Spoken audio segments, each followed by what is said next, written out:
donc sur Gertrude que j'adore. Mercredi 26 avril 2000, le prochain pape pourrait-il être québécois? Oh, ça m'inquiète. Est-ce que le pape est équipé pour nos hivers? Ou en tout cas, ne comptez pas sur moi pour aller lui scraper la pape mobile. Et dossier prostitution, un projet de déjudiciarisation serait déjà en vigueur dans Saint-Henri. Mais, mon Dieu, n'est-ce pas là une des plus belles chansons de Mary Poppins? Super déjudiciarisation de la prostitution. Ce mot est un vrai calvaire pour les amis chatouilles. Ah, bonne fin du monde, mesdames et messieurs! Tout d'abord, des nouvelles de moi. Bon, vous savez que demain et vendredi, nous vous avons préparé deux émissions très spéciales qui, en fait, n'en sont qu'une. Ce qui fait qu'aujourd'hui, au moment où on se parle, je vous présente en quelque sorte les dernières vraies nouvelles de moi. Alors, tout de suite, moi, je me suis dit, Marc, mon Dieu, offre donc à ton public quelque chose de grandiose, là. Tu sais, surpasse-toi, bon Dieu, de bout de bio! Et là, qui dit surpasse-toi de bon Dieu de bout de bio, dit inévitablement comédie musicale. Oui, une comédie musicale. Ça va être bon! Et qu'on n'apprend pas de nos erreurs. Hein. C'est ainsi que ce soir, vous allez avoir droit, je pense, à une œuvre d'un nouveau genre, ce que j'appellerais vraiment une catastrophia musicale. Catastrophia qui ce soir s'intitule Grease 3 ou La fin tragique d'un pape. Parce qu'évidemment, on en parle partout dans la presse encore aujourd'hui. Malheureusement, le pape ne va pas très fort et tranquillement, son entourage prépare sa succession. Et c'est ce que notre Catastrophia illustre. Alors, dans le tableau premier, nous retrouvons moi en Jean-Paul II et je serai entouré de ces deux anges gardiens. Et là, on est gâtés, tenez-vous bien, puisque ces deux rôles seront interprétés par nul autre que Britney Spears et Mariah Carey. Hélas, pour des questions de budget, nous n'avons pas les véritables Britney Spears et Mariah Carey, mais plutôt Gilda Roy et Bruno Blanchet qui m'ont promis que vous n'y verriez que du feu. Alors, réveillez les teenagers à la maison. Ça part. Premier tableau. Mariah, Quoi, Britney? nous devons faire quelque chose au sujet de Jean-Paul. Oh, je sais, toi aussi, tu as remarqué qu'il n'allait plus très bien. Je l'ai remarqué, mais Mais quoi? il ne peut plus être pape. Ah ben, franchement, Britney!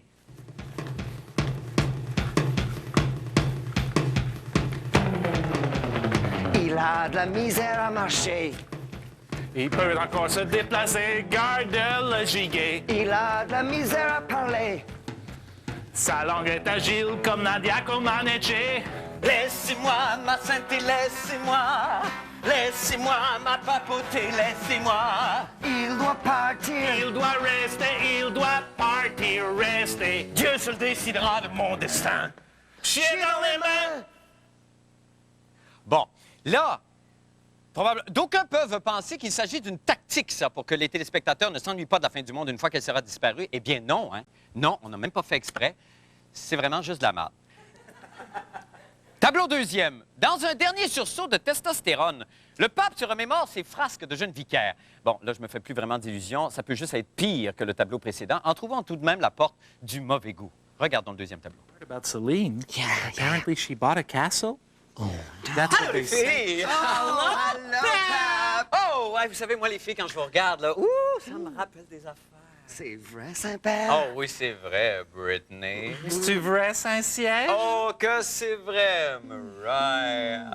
Je me rappelle de Napoli avec la belle mademoiselle Fifi. Nous étions plus que des amis, elle avait tout chez mon... Il se rappelle de Napoli avec la belle mademoiselle Fifi. Ils étaient plus que des amis, elle et JP. On s'est aimés toute la nuit. Ah, ça brûlait quand il faisait pipi. Elle était l'amour de ma vie. Et ça fait du bien de long en gris. J'ai bien failli abandonner ma chasteté. On se rappelle de Napoli avec la belle mademoiselle Fifi. On était plus que des amis. Elle avait tout chez mon zizi.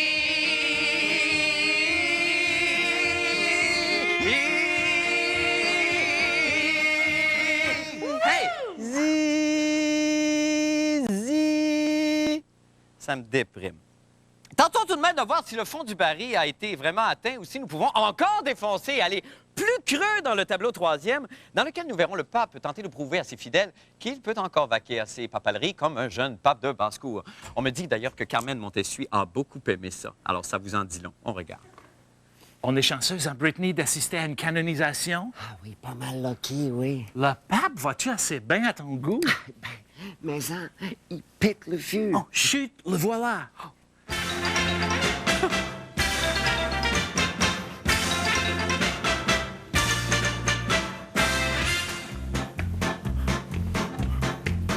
Voici le pape qui arrive pour canoniser. Canonisé!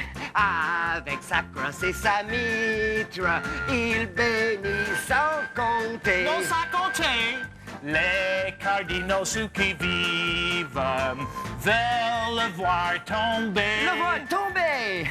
Oups, il s'anime et s'avive et se met à danser.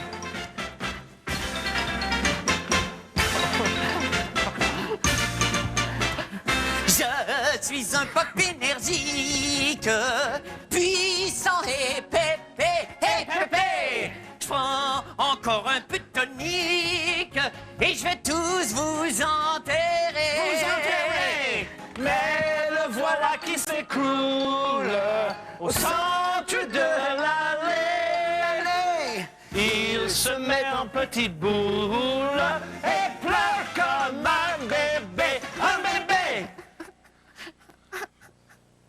Trois jeunes comédiens bourrés de talent qui ne travailleront plus jamais, sauf dans des spectacles médiocres et fuis par le public, comme ce qui suit. Tableau final. Inutile vraiment que je vous explique ce qui va se passer. Moi-même, je ne comprends rien. Un seul conseil, s'il vous plaît, mordez dans quelque chose. La douleur sera intense. On écoute. Tu sais, Britney, Oui, Mariah? peu importe ce que le pape va décider de faire, ça restera toujours un grand homme. Ben oui, il est pape. Mais je me demande à quoi ça pense un grand homme pape à l'automne de sa vie. Moi aussi, Mariah. Moi aussi. Britney et Mariah. Je vais vous le dire, moi, à quoi je pense.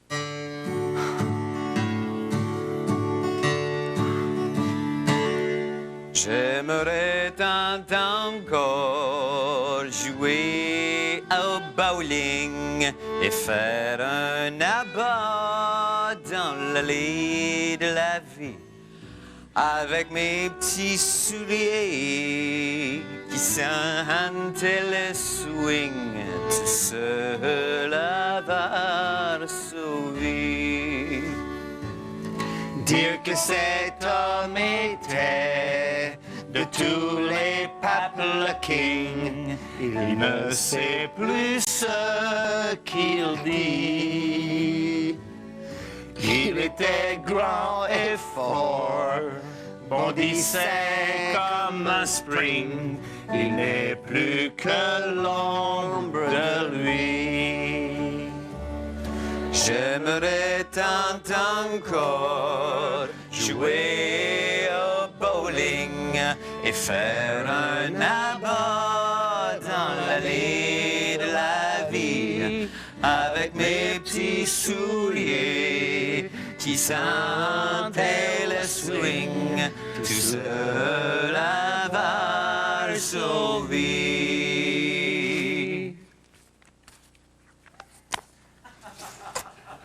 Maintenant, pour les nouvelles de la fin du monde, eh bien, on en parle partout dans la presse encore aujourd'hui. Le pape va pas très fort, malheureusement, et tranquillement, son entourage prépare sa succession. J'ai pas dit ça tout à l'heure, moi?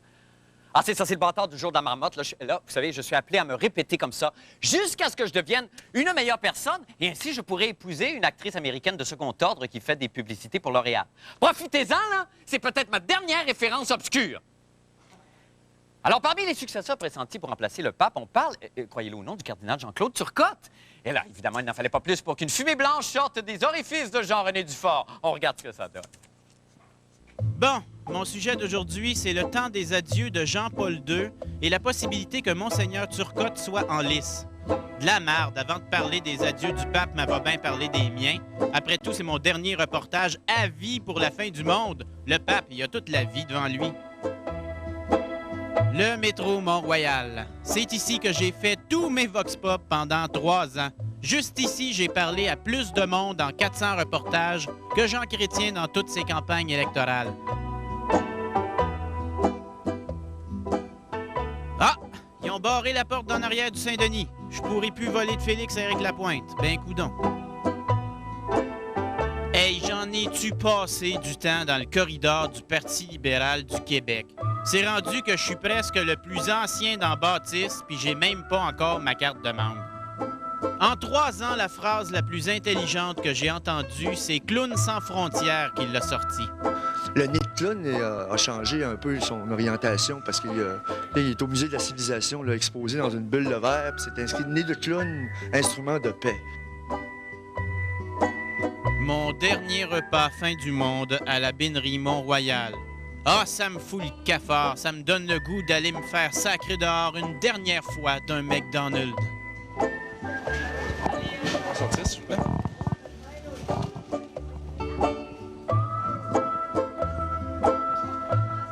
Ah, je pense que je vais m'ennuyer, maudite marde.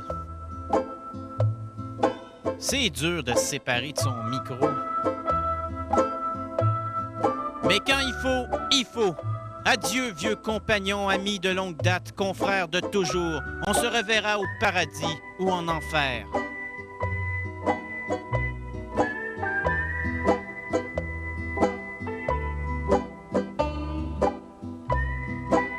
Ah! J'ai une idée. Je pense que je vais mettre un X dessus au cas où j'en aurais encore besoin un jour. Ici Jean-René Dufort, à Montréal. Et on est de retour en studio avec Jean-René, plein Oui. de fébrilité quand même, c'est tout à fait normal. Mais je suis extrêmement déçu parce que pour mon dernier reportage, j'aurais aimé avoir le pardon suprême. J'ai eu celui de Stéphane Dion, j'ai eu celui de Jean Charest. Et vous là, n'avez il me pas restait- obtenu celui de Monseigneur Turcotte. Ben, écoute, tu te Vous rappelles? l'avez- J'avais oui, vous avez communié 5 plusieurs fois, puis là, il il m'en avait pas- voulait. Vous avez tenté quand même de communiquer avec lui dans un premier temps pour avoir ses réactions. Est-ce qu'il a réagi? Ben, toute la journée pour Monseigneur? avoir ses réactions. Est-ce qu'il va devenir pape? Donc, Oui. il faut le licher plus parce que ça va devenir un gros big. Mais tu me mets dans la merde. Pas du tout, ça va très bien, Non, je trouve. ok. C'est super bien parti. Puis, c'est ça, donc il n'a rien voulu savoir Ouais. de nous parler et de me pardonner, lui qui est Monsieur Pardon. Je trouve OK. ça extrêmement Oui, difficile. c'est difficile. Je pense que c'est une difficile, fin de pas carrière. grave. Oh, vous aurez sûrement d'autres occasions de vous reprendre, Jean-René. Merci infiniment. Surtout cette dernière fait converse. plaisir. On se reparle demain quand même. Ah oui, puis on fait des choses. On s'en va faire une petite pause et nous revenons avec d'autres nouvelles. Restez avec nous.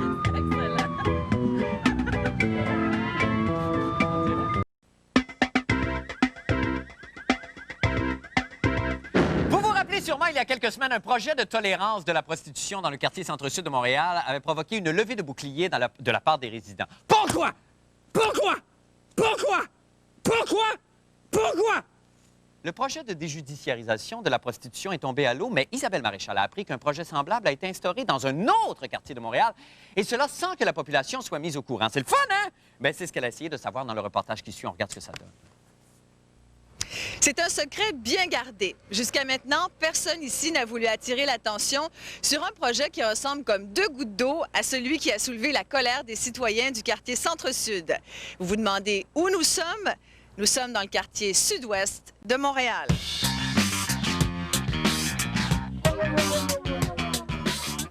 Puis il y avait vraiment là, des intersections de rues là, où il y avait beaucoup de clients qui tournaient autour. Bon, il y avait des filles qui attendaient, etc. Donc, c'est sûr qu'à un moment donné, ça dérange énormément les citoyens et les citoyennes. C'est fatigant quand on se promène sur la rue, on se fait arrêter par les autos, puis on se fait demander de rentrer. Puis... Avez-vous remarqué que depuis quelque temps, il y en a moins de prostituées? Oui, c'est pas mal plus caché. Ce qu'on voulait faire à Centre-Sud, c'est ce qu'on fait ici dans le sud-ouest. Ce qui s'est fait dans le sud-ouest a commencé peut-être il y a 1 an. La réflexion qui s'était faite pour le centre-sud avait la même approche, avait une approche de médiation avec les prostituées, avec les travailleurs et travailleuses du sexe, puis aussi avec les commerçants et les résidents. Je pense que c'était de faire prendre conscience à l'ensemble de la population qu'il faut vivre ensemble. Avez-vous remarqué un changement dans le quartier? On voit plus, là. Vous n'en voyez plus? Il y en a juste une, là, je pense. Ben, je suis même pas sûr que c'en est une. On les trouve plus. Savez-vous où elles sont? Non, Est-ce que vous savez pourquoi il y en a moins? non. Je sais pas. Vous n'êtes pas au courant? Non. Si vous aviez présenté le projet aux citoyens clairement, officiellement, est-ce que vous pensez que ça aurait été possible? Je pense que ça aurait été plutôt ardu.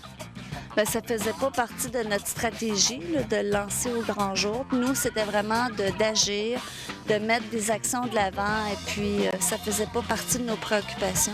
On peut prouver que ça fonctionne. Il y a une approche d'ouverture ou de médiation. Ça fonctionne. Les prostituées peuvent être sensibilisées, peuvent comprendre les dynamiques d'un quartier, d'un milieu, puis peuvent réagir, en tout cas, aux besoins et aux demandes des citoyens. Juste ça, c'est déjà un grand pas de fait. Tous ceux qui n'ont pas cru au projet Centre-Sud, avez-vous déjà eu envie de les amener ici dans le Sud-Ouest et de leur montrer, regardez, ça marche? Le projet, c'est pas un projet de la ville, c'est un projet des organismes. Ils n'étaient peut-être pas prêts à révéler l'ensemble de leur intervention. On a entendu qu'ils soient prêts. Maintenant, je pense qu'après un an, ils font un genre de post-mortem, un bilan. C'est très positif. Aujourd'hui, ils vont peut-être l'apprendre grâce à vous. Mais je pense qu'il fallait respecter le rythme de l'ensemble des organismes qui sont intervenus là-dedans. Et donc, c'est grâce à vous, Isabelle Maréchal, qu'on savait... Bien, c'est merveilleux, bravo d'une part. Ça a diminué de plus de la moitié. Il y avait à peu près 75 prostituées répertoriées dans le quartier Sud-Ouest, comprend Ville-des-Mares, Pointe-Saint-Charles, Côte-Saint-Paul et tout ça. C'est Henri. Et il en reste à peu près 30-35. Alors, où est-ce qu'elles sont? Est-ce qu'elles sont déplacées? Ou à l'intérieur. À l'intérieur. La prostitution est là pareil. Il ne faut pas croire qu'on va l'enrayer. C'est juste qu'au moins, on ne la voit plus. Puis le problème qu'il y avait dans le coin, comme il y a dans le Centre-Sud, évidemment, dans le Centre-Sud, c'est une plus grande échelle. Oui, oui, oui. C'était beaucoup plus petit dans le Sud-Ouest. Mais c'est que ça se passait le jour, les quarts de travail le matin. Peux-tu croire, entre 6 et 9 le matin, il y en a qui C'était là que c'était une grosse activité. Ben oui, évidemment. C'est dur à croire. Mais bon, alors donc, maintenant, c'est Pagette à l'intérieur. On la voit moins, ça dérange moins. Mais la preuve, c'est que tu vois, quand on n'en parle pas, des fois, ça donne des résultats. Et là, ben, ça va peut-être inspirer. Oui, c'est ça, et ça va peut-être revenir le projet dans le Centre-Sud. Merci infiniment, Isabelle, pour cette dernière converse. Cool. On va se revoir demain, de toute façon. Nous allons faire une petite pause. Nous revenons avec les sports. Et M. Paulot, restez avec nous. On va plus de temps.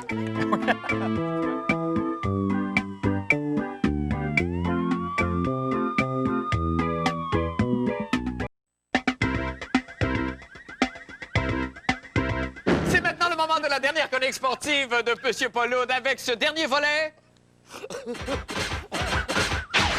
Eh oui! Qu'on revient en force. J'avais quelques réserves sur cette chronique. Pourquoi? Bowling. De terminer avec ça? Quelques réserves. Oh non, ça a un succès monstre. Mais je me suis dit, allez. C'est ça, on se donne jusqu'à la dernière. Nous avons reçu la copie toute chaude de la dernière édition de Québec Bowling. Voyons voir tout de suite, en page frontispice. Enfin, une rencontre avec l'homme de la situation, plein feu sur Mort Luby Junior. Mort Luby. Qui est l'éditeur du Bowlers Journal International depuis 35 ans. Et je pense que ça mérite que nous ayons notre célèbre cri de ralliement. Ben, certainement. Abba Dabadou! On enchaîne! On apprend dans cette chronique intéressante sur Mort Luby Junior que, outre les quilles, les petites et les grosses, sa passion, c'est la peinture. Mort Luby a déclaré: en chaque arbre, je vois des quilles potentielles. Abba Dabadou!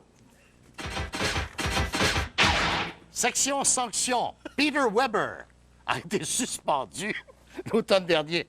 On dit dans Québec qu'il a fait des siennes dans un salon. Il a été suspendu. Sa cause a été portée en appel. Et il a été banni de tous les tournois. Qu'est-ce qu'il a fait? On ne sait pas. Est-ce qu'il a tiré une boule de 16 livres à la tête d'un marqueur en hommage à Peter Weber? Abba Dabadou! Passons maintenant au Météor Show 2000. C'est déjà en marche. C'est le 28 décembre. Il commence à être temps de vous inscrire. C'est le 28 décembre. Oui! Le Météor Show. Inscrivez-vous. Faites de quoi? Faites quelque chose. Abba Dabadou! Ça achève. Et bien sûr, la dernière chronique, celle qu'on retrouve à l'avant-dernière page. La sexologue Marie-Hélène Hogg, dans sa chronique Sexe, qui et billard, s'inspire de la chanson d'Éric Lapointe, Tendre Fesses, car elle nous rappelle que lorsqu'on joue au billard, Marc, ou au quille, quelle est la première partie de notre anatomie qui est observée par les autres joueurs? Évidemment, le postérieur du joueur ou de la joueuse. Nos fesses. Exactement. Elle suggère de porter le tanga. Le tanga, c'est ce petit maillot qui met les fesses en évidence, exactement, dans sa chronique d'aujourd'hui. Ah, ben c'est une bonne chose. Et elle termine en disant que cette partie du corps, les fesses, peuvent être douces, dodues, petites ou grosses, comme aux quilles. Abba Dabadou! Et n'oubliez pas que sur la page frontispice, vous obtenez les dernières nouvelles du Salon de quilles Rive-Sud. Bon. Où je vais vous montrer le titre. OK. Les grosses s'en viennent aux Rive-Sud. En août 2000. Avec les planteurs. Brunswick. Dabadou! Enfin, Ah, c'est comme c'est un terminé. cauchemar C'est qui se terminé. termine jamais. C'est terminé. Hein? C'est comme une... L'enfer doit ressembler à ça. Merci, Paul. Vous êtes du genre Merci planteur, beaucoup. Brunswick. Oui, oui, c'est ça. On s'en va faire une pause, on revient.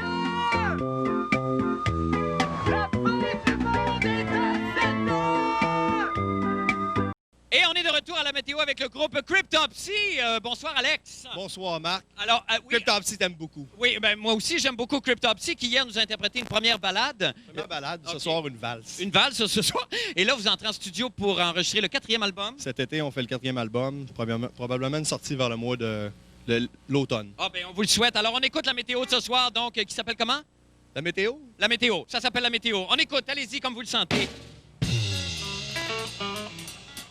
13 degrés pour jeudi et vendredi, avec un petit peu de nuages. C'est le feu soir!